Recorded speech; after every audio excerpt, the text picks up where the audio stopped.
o maramdaman. Diba? Para ka pong tinanggalan ng free will pagka ganyan ang nangyari. Pero once na ginagawa mo yung mga bagay na ganyan dahil for being human, it's a test of humanity na matututo ka based on experience na yung joy ng kapwa ay joy mo na rin. Yung kwento nila ay kwento mo na rin. At yung kwento nila ay kwento mo rin dahil magkakasama kang gumawa ng kwento. Saan ka pa?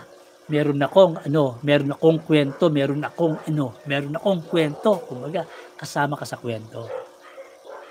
Na in time na yun, magiging memories yun na pagka dumating ang panahon, we got ages, tatanda po tayo, magkakaedad tayo, at magkikita ulit tayo ng mga taong involved dun sa ating experiences na yun, sa ating ganap that time, na mapagkikwentuhan uli natin. Yun ang masasabi natin na pinaka precious,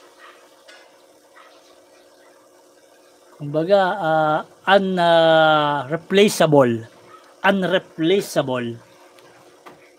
moment na nangyari sa buhay natin, na hindi na pwedeng ulitin. Mahirap ulitin kasi minsan lang po yung ating edad na ganun, minsan lang po yung pagkakataon na ganun, yung ambience, ganyan sila, andyan sila, yung mga nakasama mo. Katulad po yung pagkakataon nito, nagkikwento ako sa yung pagkakataon na habang nagkikwento ako, nandyan yung Apple Mango dyan, at nandyan si Optimus Prime, at andyan yung truck ng Lego-like na bricks, at andyan ang Apex Armor ni Optimus Prime, at andyan po yung aking mga alagang fish na soon to be.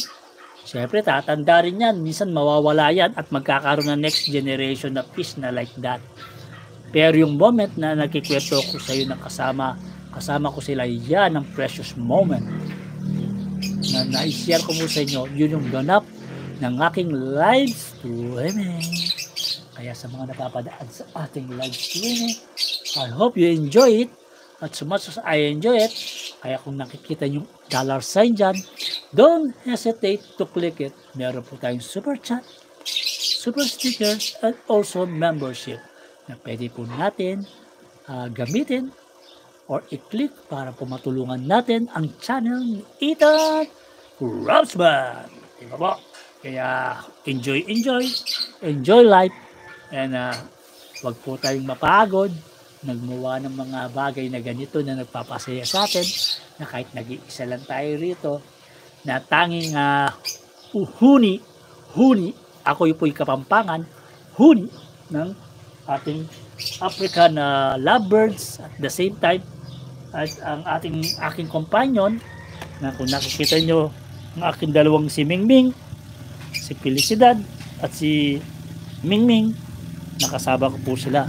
So nakikita niyo po na ganun yung aking background sa likod. Kaya salamat po, at sinamahan niyo po ako sa aking live streaming. It's a live streaming. Kaya hinihintay lang po natin ang senyales ni Mama kung lulutuin niya na pong itong aking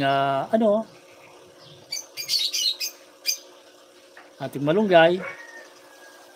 Tapos na po tayo maggayat dahil mamayang 11:30 ay magsusundo na naman tayo sa ating anak sa school. Kaya sa ating mga nandyan, soon to be, na unboxing natin yung Lego bricks na bubuuin natin si truck ni Optimus Prime from the Rise of the Beast.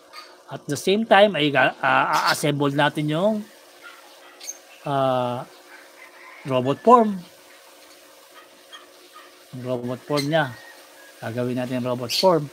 Then at the same time rin, kaya mahaba-habang time na gugugulin yan kasi hindi po ganun kasimple pagka nagbuo tayo niyan.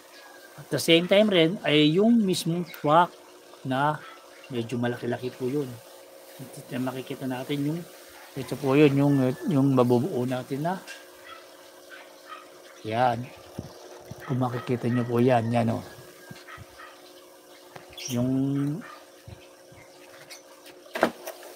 yung